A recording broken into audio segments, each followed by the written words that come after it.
Hello everyone. I hope everybody is having a good morning or evening, wherever you may be around the world. I'm Jim Tolles. Today's topic is how to grow on the spiritual path.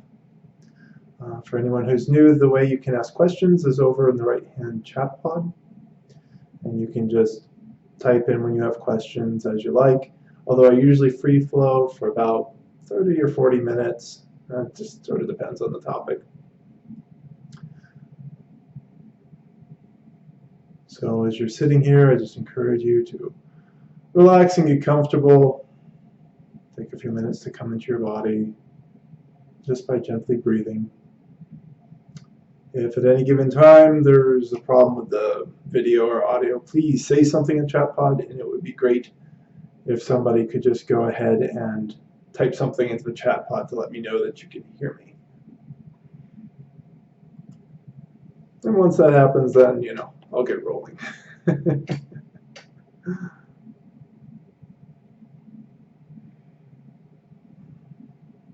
looking forward to this topic. It's very much a follow-up to last chat, which was about how to heal on the spiritual path, and I really see the two as inextricably interlinked.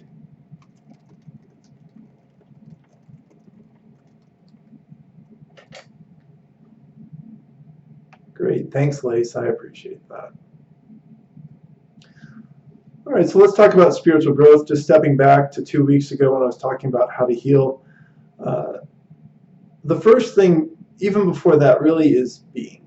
It's coming back to the space of presence and letting us just be here, just to feel ourselves, to see what's here, to see what's going on. Because for the most part, we don't let ourselves do that. We've been caught up with so many lies and so many dysfunction that we just keep running from one thing to the next, constantly moving, constantly doing, trying to fix things we don't fully understand how they're broken, on and on and on. So the invitation on the spiritual path is to come back, be still, start to pay attention to what's actually happening. Become more sensitive to yourself. We're so used to numbing ourselves that we can't feel anything. And if you can't feel anything, you're really not present to yourself. In a strange way, you're not even here now, even though we obviously always are. But that's the thing about numbing. We can feel so bad about ourselves that we don't even want to feel like we're here. Like we don't even want to feel like we exist.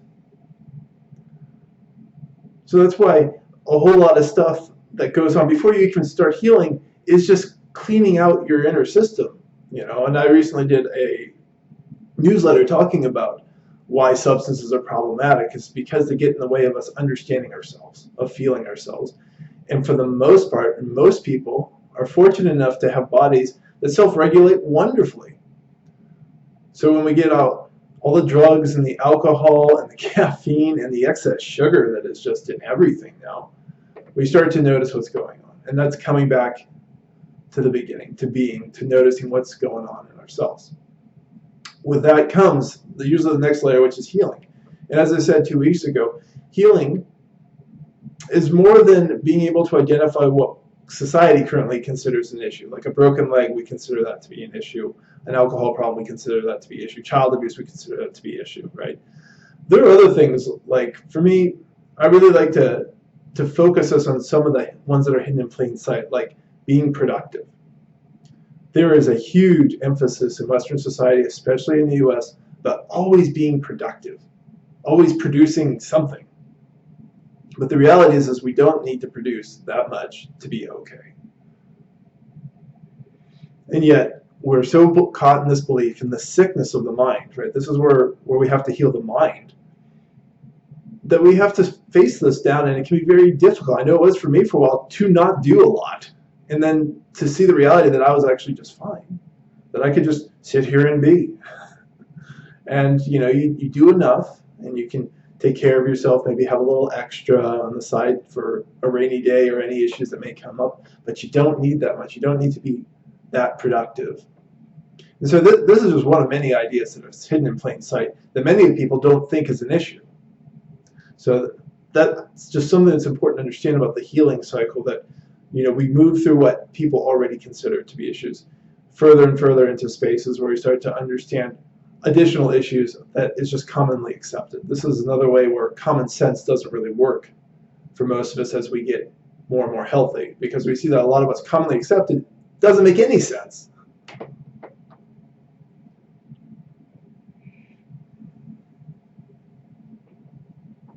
And this all leads up to really clearing the slate. We'll change the metaphor a little bit. So think of this as you've been covered in all this goo. There's all this stuff that's been on your canvas. And most of healing is scraping all that garbage off, giving yourself this clear open space to grow from. And for a while, and this is an important aspect that happens a lot actually, you're going to sit here and you're going to look at this blank canvas and you say, my goodness, I have no idea what to do with this.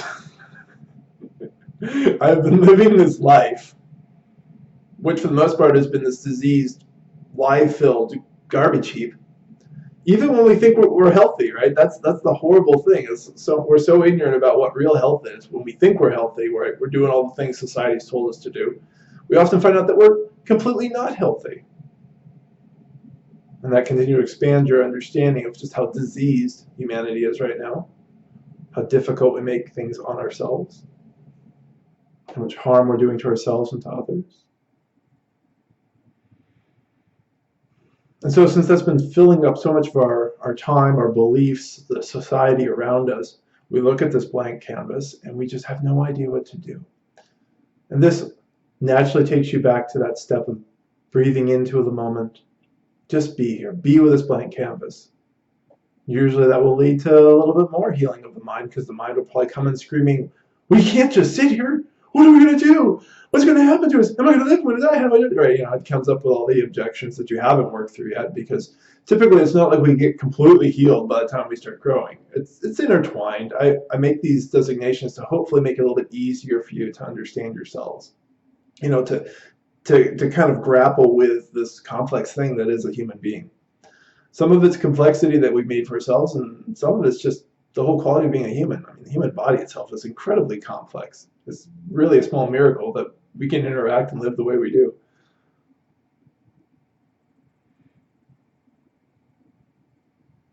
So we invite ourselves back to the present moment to sit with this open space, and as I said, some healing of the mind will be going on most likely, and just starting to get a sense of how you feel. What do you feel like when you are relatively healthy, when you're relatively clear? What starts to arise in this space?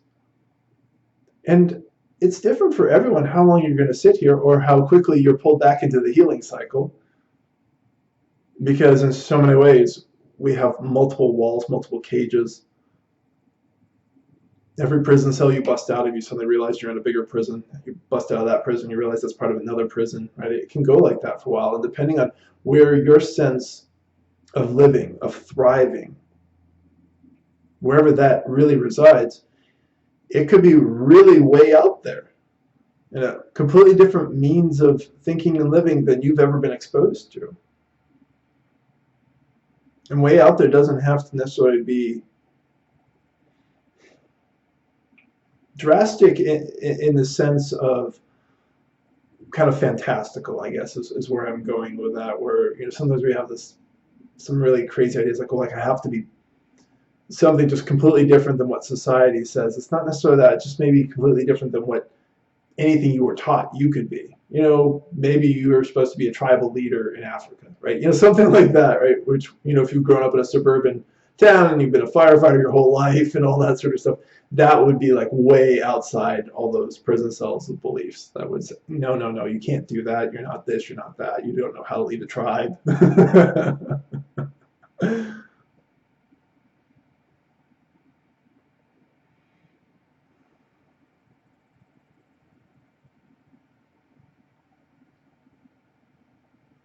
So there's a lot of that kind of going back and forth. And sometimes you pick up your brush and you start to paint a little bit on the canvas to see, how does that color feel to you? How does it feel to be a tribe?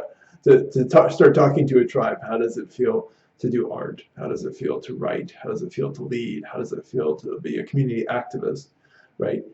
A lot of times there is that quality of curiosity that I encourage people towards, to start to understand how to explore yourself in a way that's healthy and new and dynamic. And some people, you will have done more of that, and others haven't done it at all. So the ones who haven't done it at all, you're probably going to be triggered in a lot of fear very regularly.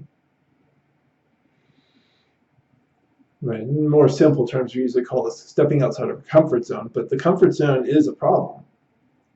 It's a made-up concept.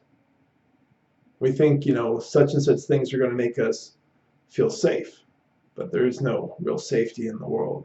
Not like the ego is trying to get us. We have to let go of that concept too, right? Because that's another prison. You will be constantly stepping outside that prison, and it will keep finding new ways to show up again and say, okay, this is now what's comfortable, right? And then it'll expand again. It's like, okay, so now this is what's comfortable. It's like all of it has to go.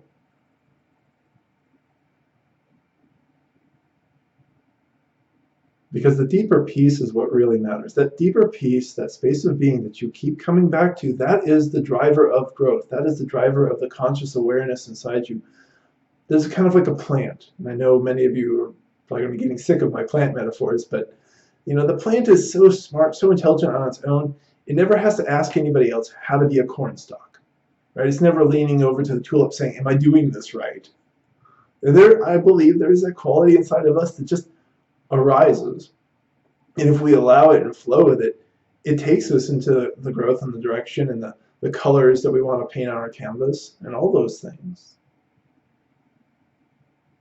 In an amazing way, growth can be extremely simplistic, or I should just say simple, because this life can be complicated if you've decided to become a computer programmer and you've never written a line of code in your life.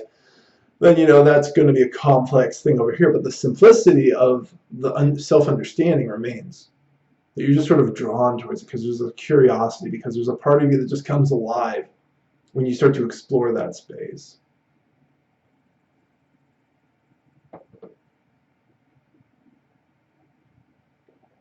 Growth may be challenging for you at times, and growth may be easy at other times. It's like my river metaphors. Sometimes the river is flowing smoothly, and other times you're running into rocks, and there's rapids, and there's froth. That's all okay.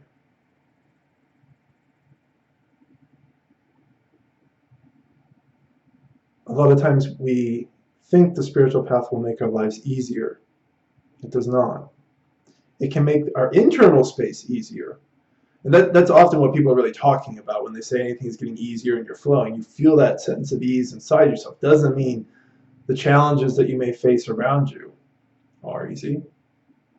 And especially as some of you grow, and some of you may take on some amazing levels of power and social responsibility as you really step into your light and say, oh, I am meant to be this type of a leader. And now I'm going to do that. And that's likely to run up against all sorts of interesting challenges as other people may like you and may not like you, and others have different agendas. I mean, there's all sorts of different things that you can run into. And I think the more you relax into yourself, though, that doesn't bother you. Now, let's be honest that we're human beings, and we're going to have all sorts of different emotional triggers because we were taught for most of our early years all these different ways to respond to pretty much every event that happens. So there's that quality of continuing to heal those things as you go. But there's that deeper understanding that just gets clearer and clearer. That helps guide you and says, yes. Anytime, that old ego mind comes in and it starts to question, should I be doing this, should I be doing that? That inner yes. And it's not necessarily something that you have to do in the sense of the ego. The ego is always going to be looking for purpose and meaning and things like that, because that's kind of the world it lives in. That sort of thought structure, the ways it's trying to keep you safe and to make you feel good. Right? That's purpose is a lot of, how do I make myself feel good about myself because I feel bad? That's one of the things I'm always pointing out to people when they're looking for purpose. It's like, why do you need that? Right? It's kind of stepping it back and questioning those things. So don't even think of like how you're growing in the spiritual path as like achieving a purpose or any of that. The corn in the cornfields is never trying to achieve full cornhood, It's just corn at every step of the way. And some will grow up and bear more corn, and others won't. But it never makes it less corn. And that's that quality of being that I encourage you just keep returning to that. Anytime you're not sure about how life is going, or your choices in front of you, come back to that space of being again. Get a sense of yourself. What is needed right now? We don't grow according to ideas. And every time a human being tries to force themselves into a whole bunch of ideas, things start getting difficult, or frustrating, or painful, or disastrous. You don't have to look very far to see some of the disasters human beings are wreaking on themselves and on the environment. Right? And a lot of these are coming from these ideas, these dysfunctions, this depth of self-hatred and unhappiness. And true growth is fundamentally different than all that. It doesn't come from a place of yearning, of unhappiness, of trying to fix, of trying to achieve. The beauty of this, of course, is that in that beautiful purity that's in all of you, you can achieve amazing things. And you can do that precisely because you no longer need to. I mean, there's too many stories of people who achieve so-called great social accolades, that win sports things and do other stuff in life, or whatever the accolade you want to point to, and the person is still not happy. They can create amazing works of art, and they're still not happy. Right? That self-hatred and those core pains are still in there, and despite all the success somebody may have, those haven't gone away. That's why I'm always talking about any major life changes people want to make. Go inside first. Really sit with yourself first. Because while there are some situations, like if you're in an abusive relationship, that it becomes more or less obvious, yes, you should leave that, because being hurt by another is not love. But there are many other ways where we're striving to make the external world, or even our bodies, different in some way so we can like ourselves. I mean, think about all the eating disorders that are going on. That's coming from self-hatred. People are trying to exchange the external, their physical appearance, to something else so they'll have a different internal experience, so that they'll be happy.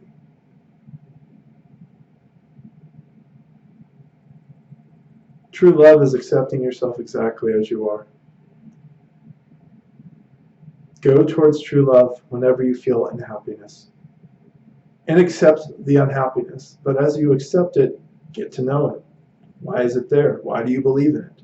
It would not exist if you did not believe in it. This is why some of these issues will just vanish when you're really truthful to yourself and you work on an issue. Because it doesn't exist. It's only in your head. And that's actually really good news. I mean, thank God it's only in your head and you can just get rid of something like that. It'd be horrible to think that we would be permanently stuck with unhappiness. We are not. And there's even science and neuroplasticity stuff that's talking about how we can physically change the brain and all the different things that go on there. So this is more than just a spiritual thing, but ultimately they're all interconnected. How could they not be?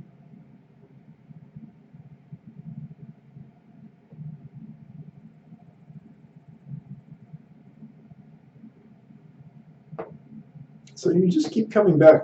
Anytime you find you're getting into a difficult place where you're not sure how to move or how to grow, come back to stillness.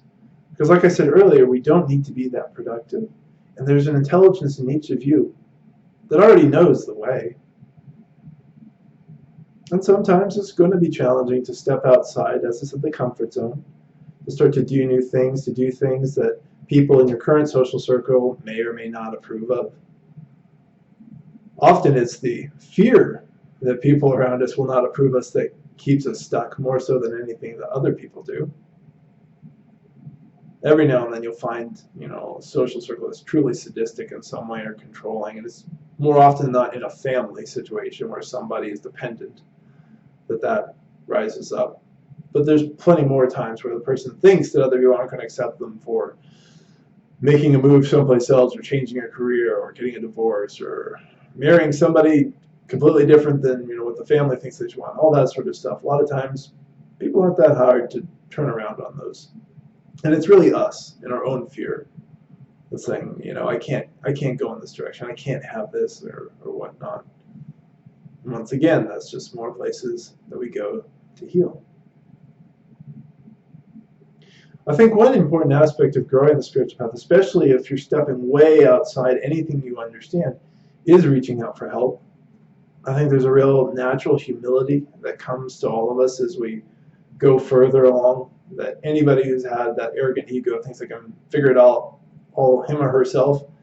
You just realize that's ridiculous. There's just so much out there. I mean, how could you know everything? So that reaching out for help at different times just becomes kind of natural. That also becomes kind of this, almost a reflex of growth, that we start to come up to something like, you know what, I need some help with this, and I need to find somebody who can do this. And we live in this amazing technology age. I mean, look what we're doing tonight with this live streaming, which we couldn't do in years past. So there's plenty of ways to garner support for yourself. Right? And then listen from that place of stillness when you're talking to someone. I know many of you have heard me talk a lot about intuition, and intuition really gets even stronger.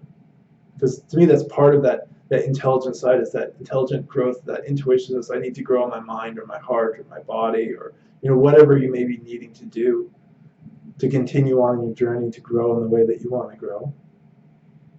And growth is its own endpoint. So it's not about getting to an end goal. Going back to the corn metaphor, the corn is always happy at every phase of its growth. Right? To eventually have ears of corn is not its goal. It's an output of its growth, but it's not a goal. The corn is never upset if it fails to achieve that. So there's so much freedom of being with that process of growth, because being a human being is always a process.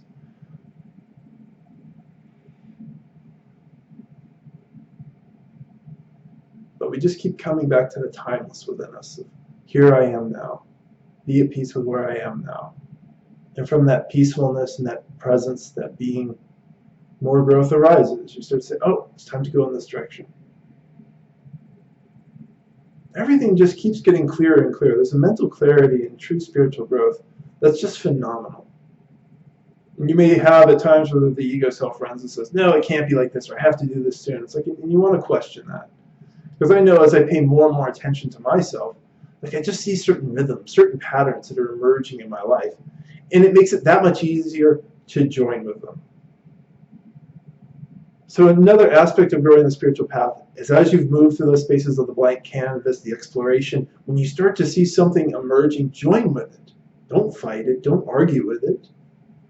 And that makes it that much more powerful to join with this current you're discovering in yourself. And it may not be surprising at all. It may be, oh, of course, right? That's been sitting right here, because some of our most natural growth is just so intrinsic to us that it's always been there.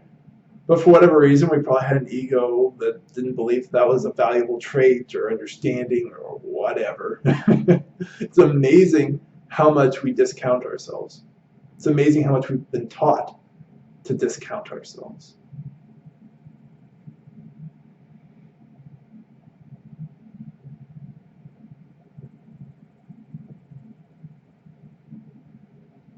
And following those currents takes you to new currents, takes you to new opportunities, takes you to new doorways that can't open until you follow that first thing. I often tell my students, you have to open the first doorway before you can see the next set of options. Many times the unconscious ego wants to know it's going to be safe in all its choices, that the end goal, once again, is thinking about an end, it's not thinking about the process. It wants to know that at the end there is safety. Right? This is one of the core functions of the ego in my mind, is to keep us safe. But as I said, safety doesn't exist in this world. We could all drop dead tonight. I know that's a morbid thought. We don't like thinking about that because we've been taught not to think about it. We've been taught to be afraid of death. And we've been taught to deny death and to live this sort of immortality complex. It's really crazy.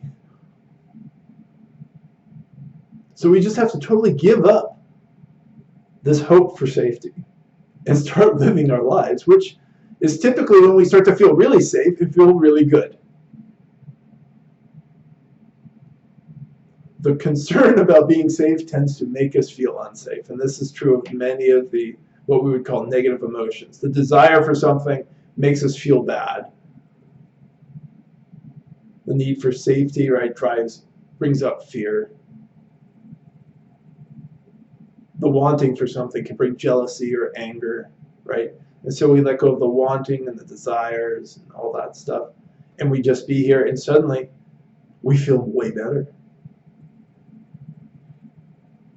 It's amazing how good we feel when we allow ourselves to be ourselves.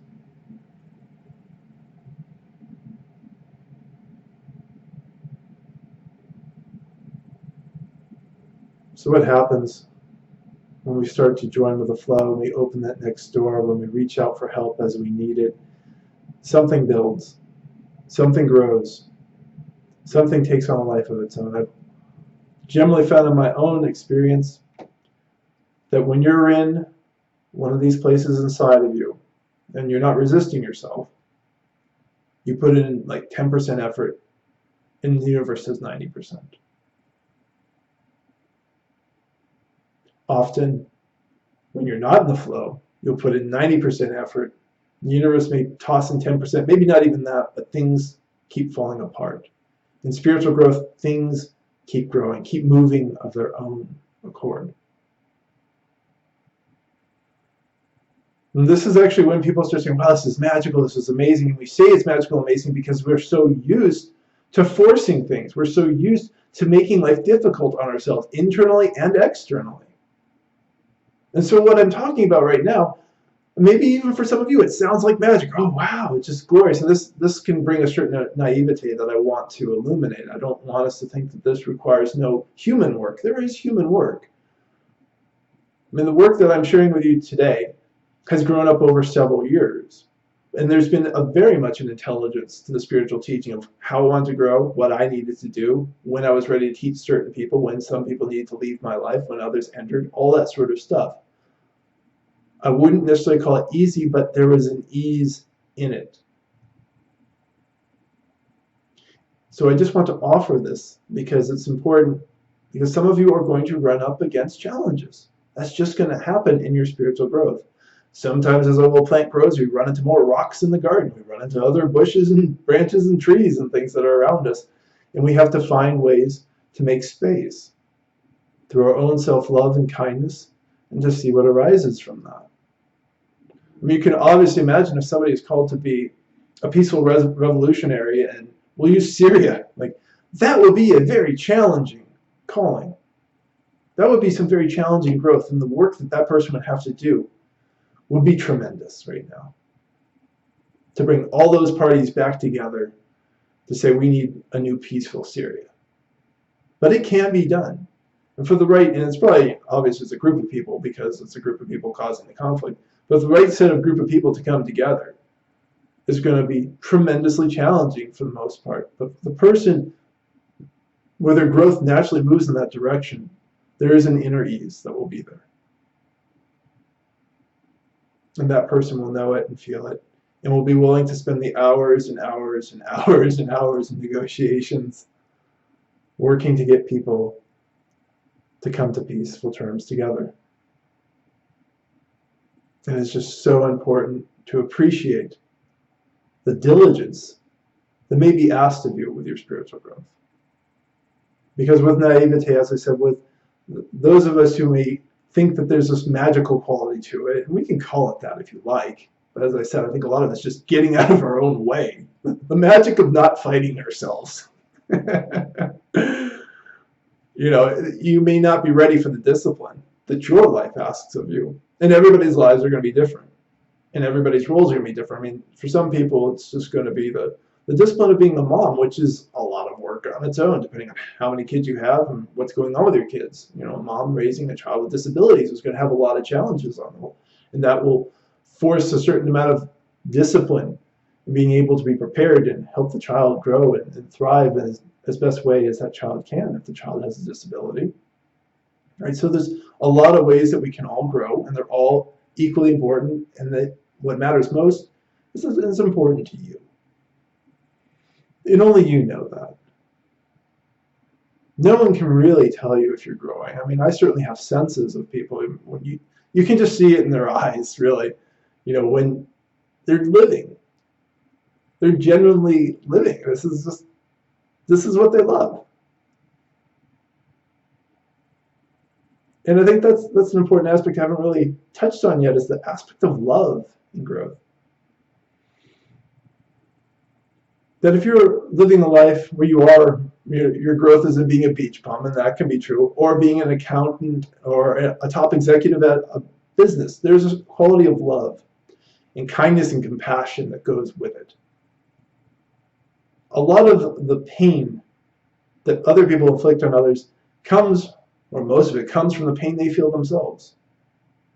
An executive who is at peace with herself doesn't need to inflict her opinion on others, but she can be forceful and strong and all those types of things. Doesn't mean other people won't be activated by a forceful female executive, but they're just as activated by forceful male executives. Everybody for different reasons, depending on their pain. And there's so much of it out there. That's not going to go away either. That's another reason we're going to face challenges.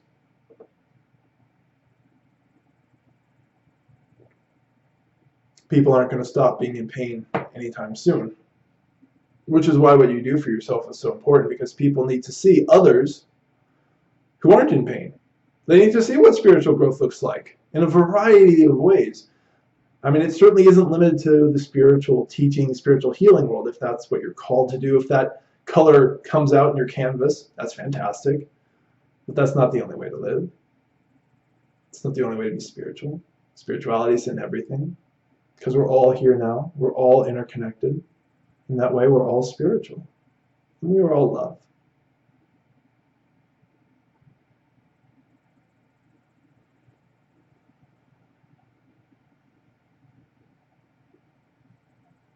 So as I pause, just take a couple deep breaths in, just kind of absorbing some of these words, seeing what's feeling true, making space to be here, to feel your own sense of love inside that just accepts you exactly as you are right now.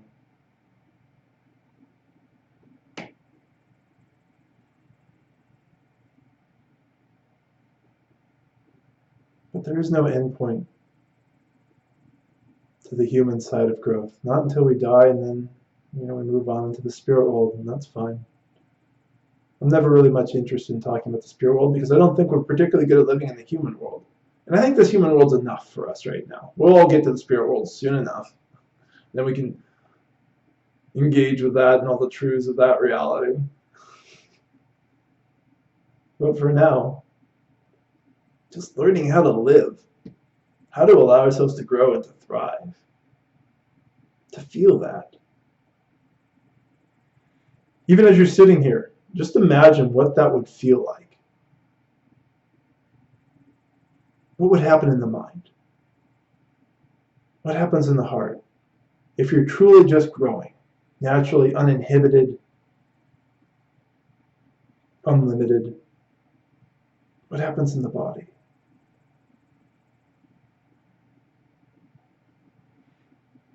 Breathe into it.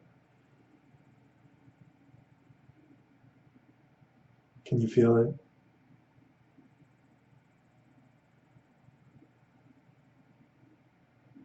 Maybe you can. Maybe something gets triggered inside that's screaming. If that's okay, just notice that there's that screaming, there's that upset. That's not actually in the way of you being at peace, you being in the space of allowance. But when we attach to the screaming, to the upset, to the objections, right, the ego mind's throwing at us, then we forget. We're a race of people who have forgotten. And spiritual growth is in many respects when we become more visibly revealed as remembering. A lot of healing can happen in the dark places of our heart. It happens in sessions, it happens with psychiatrists, it happens in all sorts of different ways. But with growth, a lot of times we are starting to step more into the external world with that. Not always, but say you're becoming an architect, then people are going to be seeing your buildings and interacting with you as an architect, because that's your bliss. That's where things just thrive and arise from you so naturally. Obviously, as a spiritual teacher, my growth is kind of on display. You can watch my growth in my blogs over almost 6 years. There's been a development in my voice and how I share. And so there's this beautiful visibility. Because if you're going to grow, you can't hide. And I think for people who are earlier on the path, they somehow think they can be spiritual and do spiritual things, or things that just generally matter to them. That's really what I mean by spiritual. But keep it hidden. And you can't. Nothing can be hidden because we're all one. There are no boundaries between us. It's kind of like how parents sometimes think they can hide things from their kids, but they don't. The kids can feel these things. They may not understand what's happening, but on a deeper level, they know whatever has happened that the parent is trying to hide from them. And this principle runs around throughout a lot of society. That we think we can hide all these things and have all these secrets, but you can't. Because ultimately, everything is known. And creating these divisions and these places where we try to cut off from each other causes more distress and more pain and more suffering. So growing the spiritual path means you have to give up being in the shadows or hiding in any particular way. It doesn't mean you have to shout what you're doing off the rooftops. When you move from a space of love, that makes a statement on its own.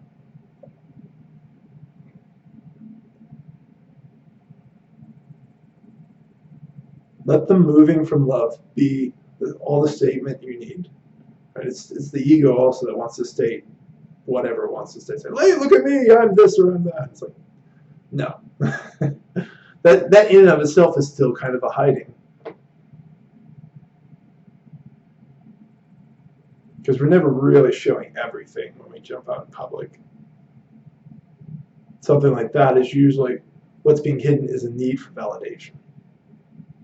Although in that particular situation, it's not that hard to figure out what's going on, but a lot of issues after a while aren't that hard to figure out what's going on, because as I said, nothing is really hidden. That's why someone like me can be kind of intense for a lot of people, because I see pretty deeply. I don't see everything, because I'm a human being, I have my own limitations. But it's not that hard to figure out when somebody's in pain. It's not that hard to pick out issues. I mean, part of that's just knowing myself.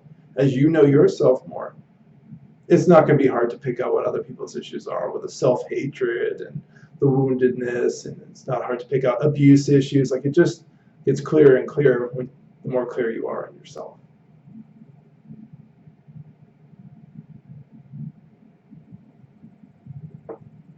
I think we're to a point where if there are any questions coming up, feel free to type it down in the chat pod on the right-hand side. Try to keep them brief because the chat pod doesn't allow much text, actually. And of course, please keep your comments and questions pointed at me, because if everybody's talking back and forth to each other, then I may miss somebody's question.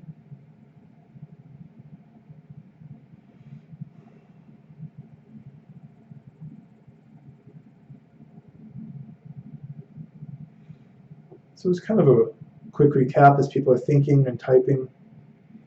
One of the big steps of growth after healing is stepping into the unknown. Some of you're going to move through that very quickly because it just becomes very apparent what it is that really matters to you.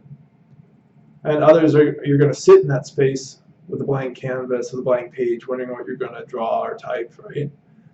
You may be there for a while. You may be there for years. That's actually okay. So the ego is going to want to grow faster and do things sooner, and all the different things we've been taught. Faster, stronger, whatever.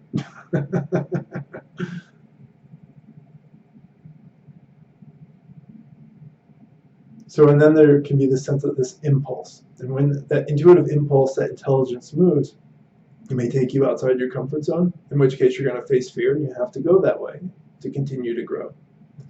Or it may take you towards something that's still within it, so it won't be too hard for you to do those things. And that's where that sort of conscious action is important, that intuitive draw needs to be acted on, because we're human beings, and that's how we birth stuff into this world. And once you start to act, you may ask for help from time to time. And each action opens up a little bit more perspective on what's going on and where you're growing. It may not be immediately evident. As I said, it can be years to really understand things. And in hindsight, you turn around and you look like, oh, that's how that was building. Other things is going to be quicker. You'd be like, yep, I get it. I see what I'm doing. I know what this is and what I'm building. It really just depends what you're building.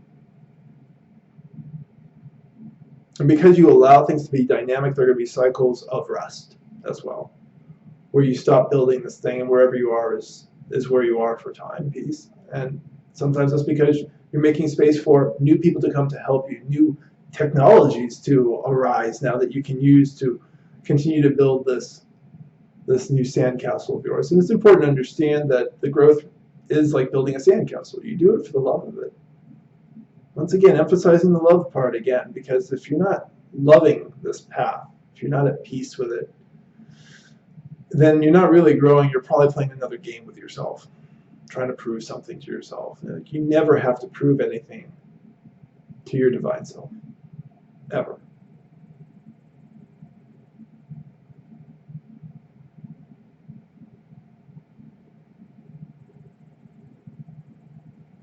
And so you just continue this growth and this current, following it wherever it's taking you.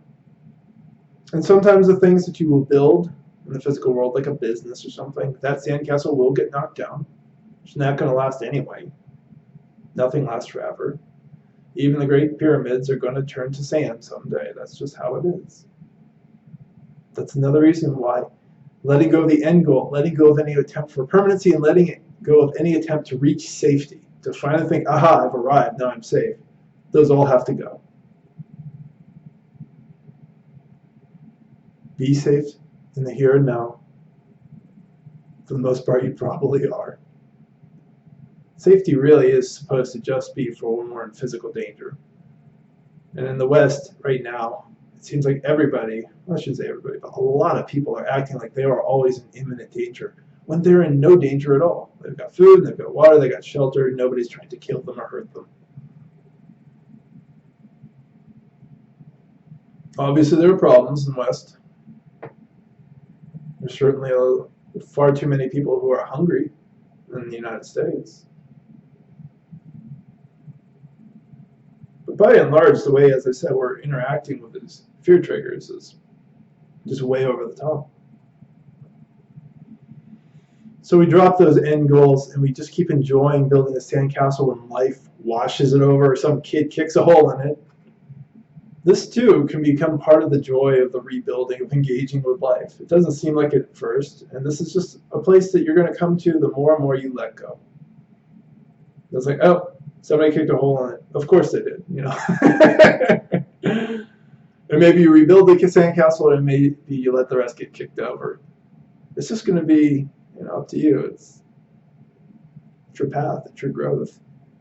Feeling these things, feel that aliveness, as I said.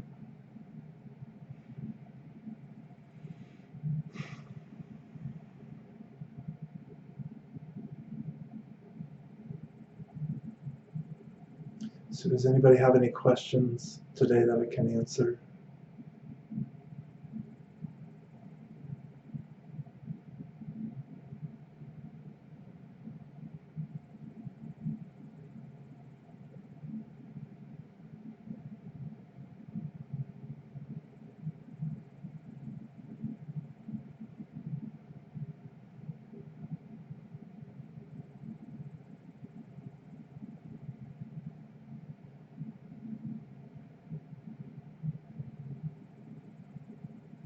For my part, I'm still learning about spiritual growth. It's really kind of awesome. In so many respects, you know, there's just so much less I have to do. I'm taken care of. I'm taken care of by many of you, so I'm very grateful for all of you who've donated in one way or the other. And if at the end of this webinar anybody feels like donating, you can go to spiritualawakeningprocess.com. On the right side, there's a donation button. And thanks to all those who have donated already. And so this beautiful reciprocity is another thing that grows up with growth. You start to feel those places where life supports you. Like I said, that 10%, 90%. It's not always going to be that percentage, but you'll be surprised, I think, a lot of times when you're true to yourself, how that can work out. But, I don't want to generalize too broadly. I appreciate the difficulties of this planet, of this world, of being a human being. But we can allow ourselves to let go of the inner difficulties. Because the growth that's always most important is happening on the inside, and nobody else is going to see that physically. Only you are going to know. And while I can say for myself, I know some people who are also sensitive, you'll often get a sense of like when somebody's really growing internally. Right? There's a certain, fragrance to it. I think that might be kind of a Rumi thing, or maybe it's a Muji thing where you talk about this kind of fragrance, the scent, just like, yeah, this person is really growing. They're really embracing their life. They're embracing themselves. They're embracing the truth. It has a distinct quality to it. There's a quality of ease in that type of a person, quality of relaxation. They're not struggling. They're not angry. They're not scared. And any of those feelings that do come and go for them come and go much more quickly. Hi, Pam. All right. You're very welcome for the talk. Hi, Sean. How do you deal with the insanity that's going on in the world, like productivity? As you grow and the insanity becomes clear, it just looks crazy sometimes. Yeah, Sean, you're going to see lots of craziness, but the crazy that you want to deal with is inside yourself. So that's where you have to go. What part of you is rejecting this world? Because that's not going away anytime soon. I would love for it to go away soon. I would be the first one to throw a huge party for all the insanity of the world to go away. But we can't look at it like that because that's a kind of rejection, right? That's not coming from a place of love. That's coming from saying, this shouldn't be like this. Well, it's like, well, where does that idea come from, right? So that's the first step in being able to deal with other people's stuff. And I actually wrote a blog that's going to post on Monday called How to Be Spiritually Conscious in an Unconscious World, or with unconscious people, something like that. But we have to look at ourselves and say, what am I trying to get from this? Why do I need people to change? Because that's going to turn the lens around to find some of the upset stuff going on inside ourselves. That's where we need to heal. That's where we need to start to deal with our issues. Because as you deal with those, then it becomes more clear for yourself when and how to act. Because you're going to exhaust yourself if you're going to try and make everybody play nice in this world. I mean, there are 7 billion people. So the best thing we can do is come within, go within. Start to address what we're seeing inside ourselves. And that changes a lot of how we view things in life. It will make us both a stronger advocate when we feel called to, right? To make change that feels true to us, right? That arises from that space of intelligence inside, as well as to be at peace with stuff that we can't change. And there's so much we just can't change. I mean, there's all kinds of horrible stuff going on in the news here in the States, and we have to be at peace with that. Because if we upset ourselves, we're not changing anything. We're not making anybody else's lives better. We're just feeding more of the insanity through our own anger and through our own rejection. So those are my thoughts on that. I hope that's helpful, Sean. And thank you for your question.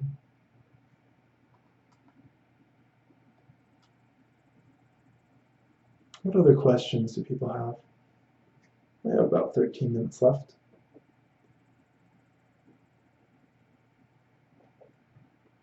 And as I said, it's really important that people see what it looks like for somebody to grow from a space of inner love, from a space of inner peace. Because we're not seeing that. Right? When we talk about the insanity of the world, what we're saying is all the pictures that we're being fed, because we are being fed, we're not being fed pictures of Boy Scouts helping little old ladies cross the street. Right? If anything, we're going to be fed one time out of millions of times when a Boy Scout kicks an old lady into a car that drives by and hits her. Right? So also be very clear that the media is skewing what we see, and that skews our perceptions. And that actually continues to funnel a certain level of insanity and upset in people that is self-perpetuating. Hi, Zoe. Do you have any advice for recognizing the ego? In my experience, it is coming up in new ways I haven't previously recognized.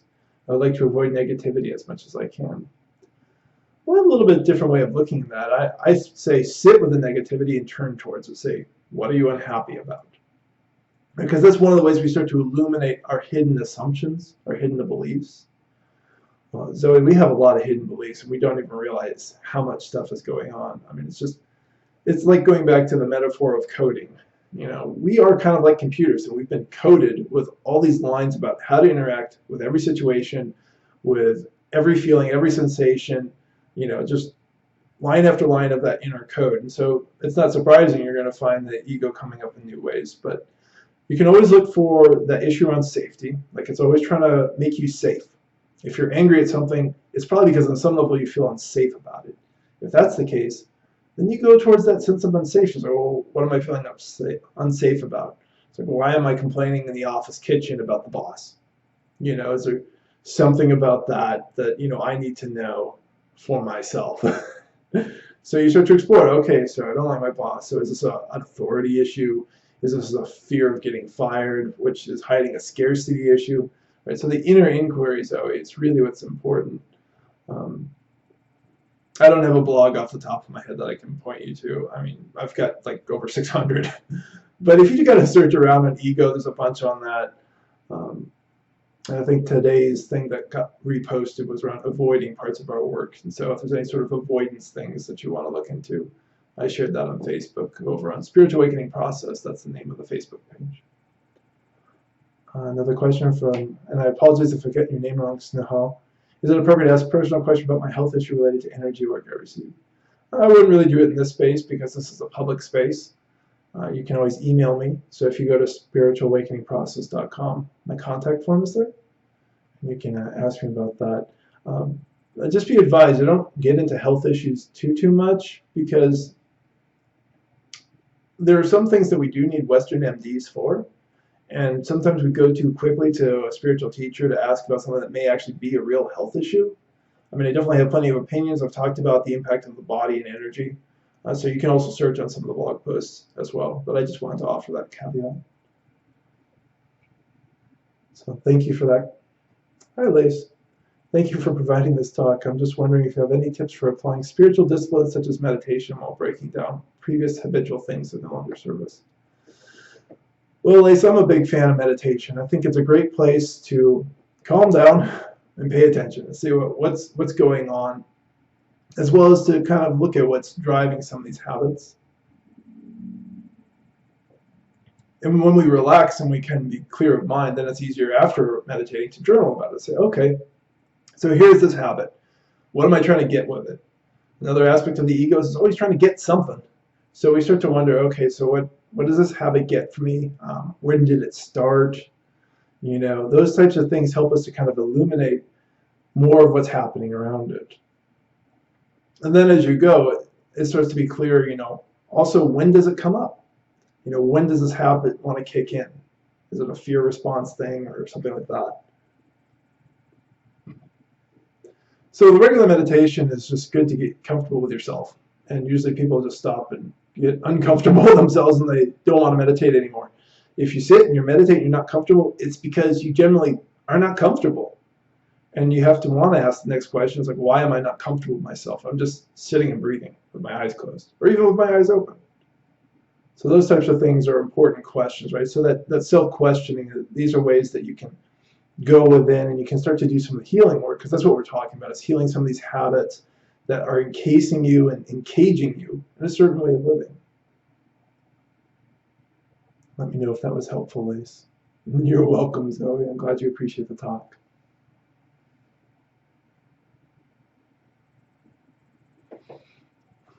Thank all of you for your questions. What other questions do people have?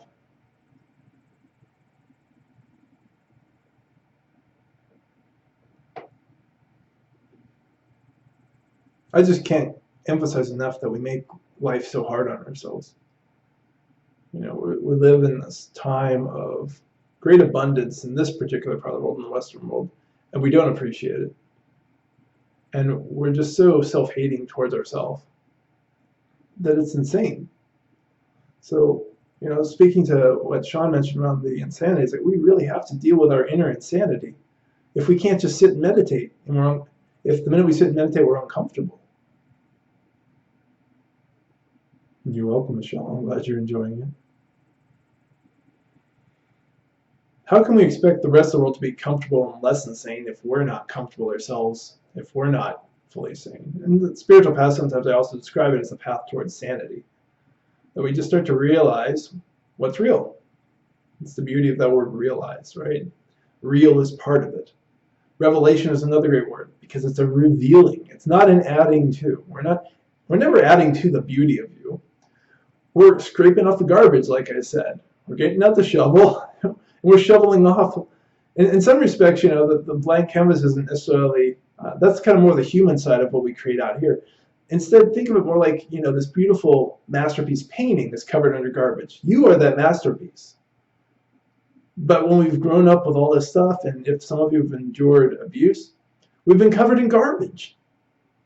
And then we keep trying to kind of put stuff on top of the garbage to make the garbage look good. And so this is the beautiful way where the spiritual path is addition through subtraction, that you just keep getting rid of this stuff. And that inner beauty comes out. It shines. It glows. You glow. And unfortunately, some of what I'm saying right now sounds fanciful because we've all been taught that we're crap. That we all have to do things and prove things. Like for men, you have to prove you're a man. It's a horrible thing because it means men can never be safe in their own skin. They always have to be proving something in the Western thinking, right? That sort of garbage. And of course, women have plenty of things around, you have to look a certain way, right? More garbage. Throw it out.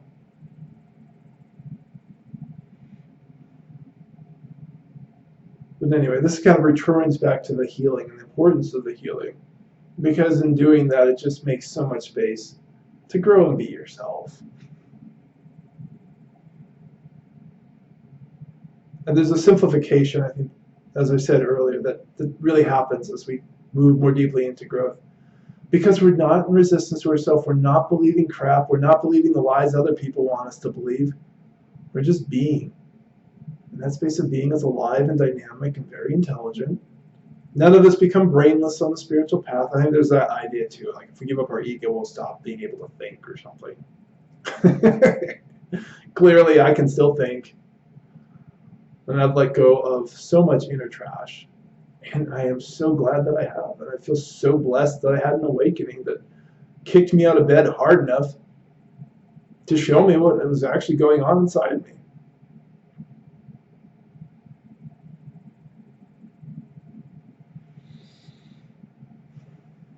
So are there any last questions?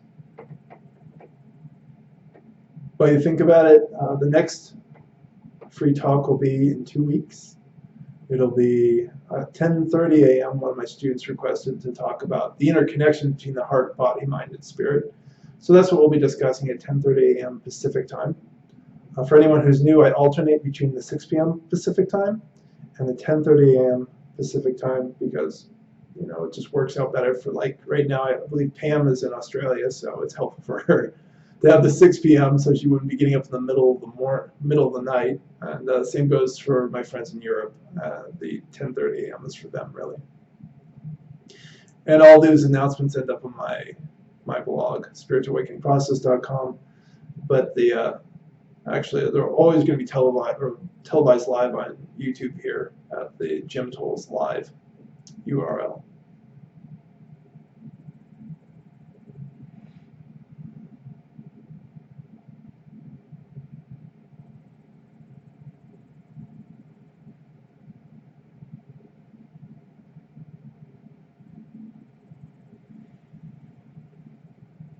Well, if no one has any more questions, thanks for joining me.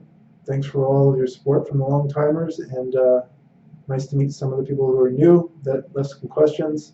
Hope you enjoyed this, and I hope to have you back again in 2 weeks on Wednesday at 10:30 a.m. Take care, everybody. Good night.